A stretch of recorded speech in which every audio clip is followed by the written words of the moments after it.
Shalom Aleichem, everyone, and we're continuing Hachzig's learning of the Pele Yoetz, day number 197, as we enter into Shabbos Kodesh. And the new chapter, a one-day chapter, is called Dovid Sifsei Yeshenim. The lips of those that are deceased will be moving, they will continue to talk. Dovid Sifsei Yeshenim. The lips of the ones that are sleeping, those that are deceased, will continue to move. What does that mean? Rabbi Chazal teach us shekol Talmid Chacham she'oimim dvar Torah mishmoim ba'olam hazeh. Any Talmid Chacham whose divrei Torah are mentioned in this world, sifsaisav doivevois b'kever, even though he's no longer in this world, his lips will be moving in the kever, in the grave. So a person who left Torah over in this world, and even though that he is deceased, somebody says over his Torah, so the lips of that Chacham are moving, which means that you're giving life to the neshama, you're giving life to his Torah.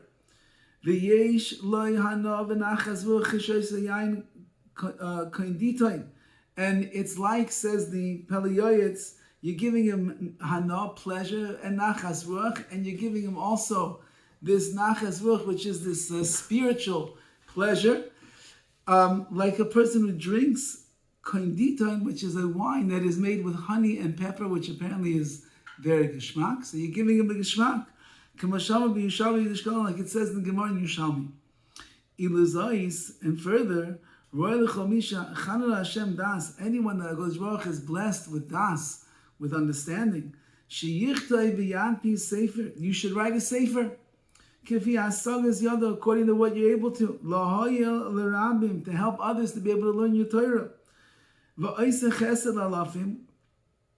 And in this way you do chesed to alafim, to thousands.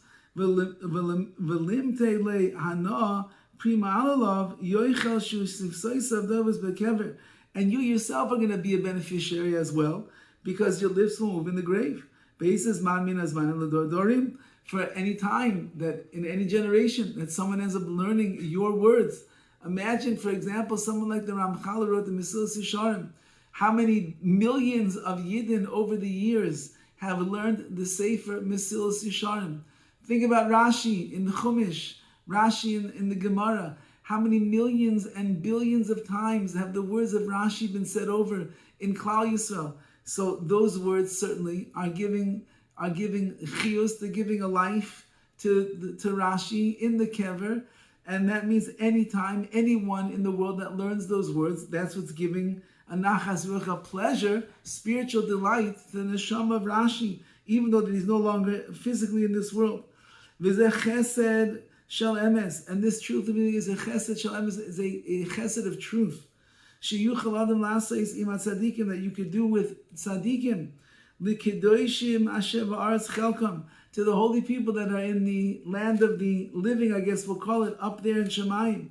Chelkam b'chaim lilmod divreim, learn their words. Uzechusam te'lemagin v'tzin aleim, and then the merits of the author of that particular sefer that you are learning, it will be a magin, it will be a shield, and it will be a guardian to you. Which means, and he's going to explain in just a moment, but if you learn the words of those people that are no longer here in this world, it's going to end up benefiting you as well. And listen to the story of Kvar Kasa B'Svarim. It's written in the Svarim HaKadoshim, the more mystical works. Shepamachas HaYishmad. There was once a shmad, there was a pogrom going on in a particular town. V'niglo Morein Harav Rabbi Moshe Alshich Zichron Livracha. And the Alshich, who was deceased for quite some time at that moment where there was a pogrom in the town, what happened? Bahakitz, he got up from the dead, basically, came back to life. Since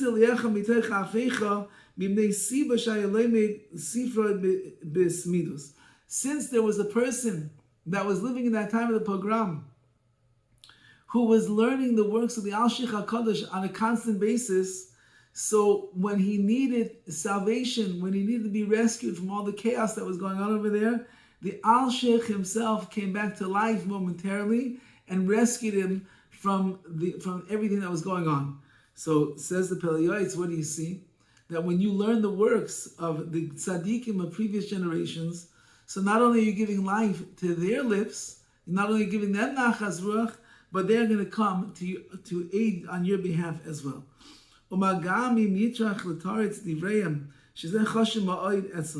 And if you spend time trying to be mitaritz to answer the claims that people have against their words, sometimes a person writes a sefer and people say, what did Rashi mean? What did the Rambam mean? What did this one mean? What did that one mean? And you spend time working on answering the contradictions or the like that people have. That's also an amazing thing. It's very choshev, says the Pele Yoetz. You're defending them because they can no longer defend themselves. Take a look at the Sefer Magid Misharim, which speaks about the heavenly angel that came to learn and to speak to the Beis Yosef, the author of the Shulchan Aruch. Shigilu Maran Beis Yosef Zichron Livracha. He revealed to the Beis Yosef that Rambam Hayamelitz Va'adai B'Shamayim, that the Rambam was defending on his behalf in the heavens. Mimal al Shitarach Lefarish L'Taras Devar, because the Beis Yosef made it his occupation in this world to defend the words of the Rambam. In the Shulchan Aruch, whenever we say the Mechaber says, that means that the Beis Yosef says like the Rambam, and therefore all of the Sardim will hold like the Mechaber. They're holding like the Rambam because the Beis Yosef came to defend the words of the Rambam to show what his pshat, what his psach halacha was.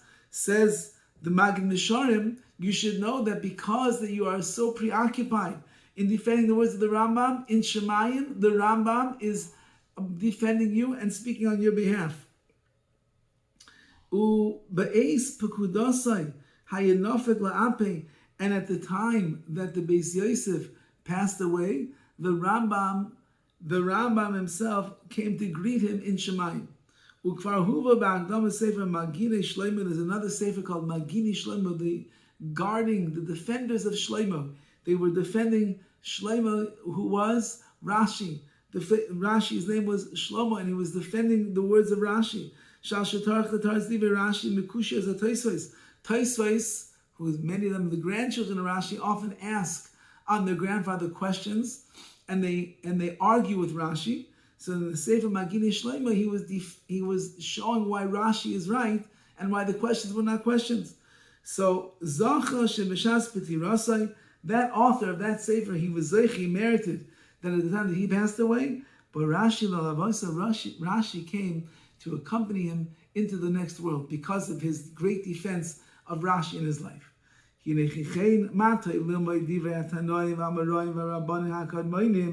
It's so good if a person would learn the words of the Tanoim, the authors of the Mishnah, Amarayim in the Gemara, the earlier Rabbanim, and to answer their words. If people have questions on what it says in the Gemara, they have questions on the Rishonim, they have questions on the earlier Rabbanim. So based on things they said, try to answer them up. Because the merits of those great sages that no longer are in the world, if you defend them in this world when they cannot defend themselves, so their merits will break through barriers and carry you higher and higher and higher. It's good if you could learn all the different svarim. They're all good. A sefer that's written by a reliable Talmud Chacham, a reliable source, why not learn everything, the most that you possibly could?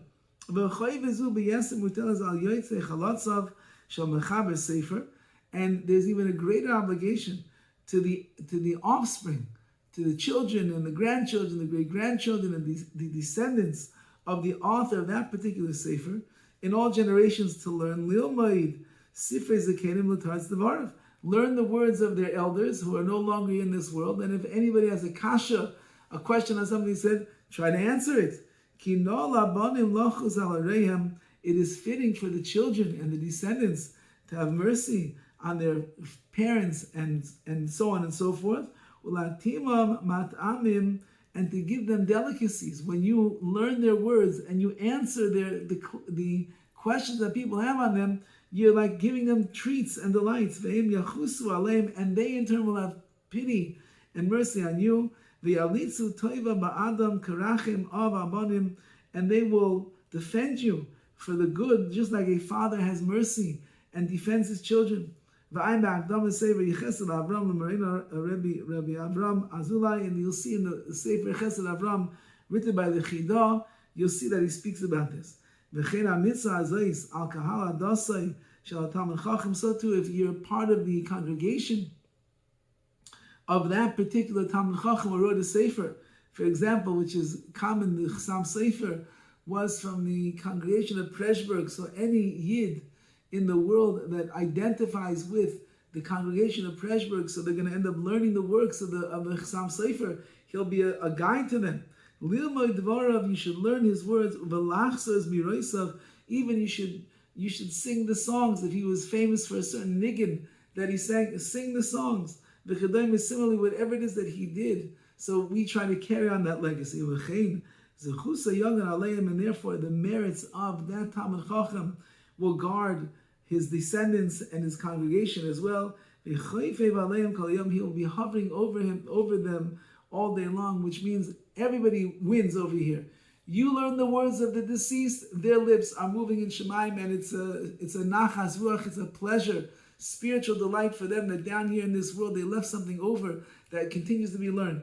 And it's a schus for you, because when you learn and you defend and you keep giving life to them, they will end up watching over you. They will speak on your behalf, defend you in Shemayim. And even as we see in the story of the Al-Sheikh HaKodesh, that if a person is in such dire straits, you never know who's going to come to your defense. Maybe even one of the great sages that you defended stark in your life, they will reappear to be able to save a person from whatever's going on around them. So therefore, learn and defend and give life to them, and it will give life to you as well. All the best. Have a wonderful Shabbos.